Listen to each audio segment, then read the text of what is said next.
Zaha. Balassi. Takes on Font, gets to the byline. Cabaye!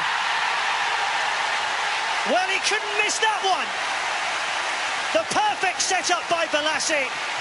And Yohan Cabaye, Palace's top scorer, gets his 5th of the season. Surprise, surprise, it's come from across. Balassi getting himself to such a good position, but the Southampton defence, it's a game of snatches that they're playing when Cabaye manages to tap home from close range.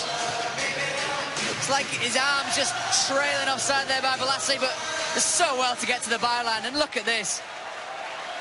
Absolutely nobody taking control of who's managing Yohan Cabaye within the 6-yard box.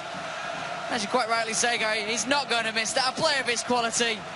Scandalous that he's been left this much time and space in the middle of the Southampton defence.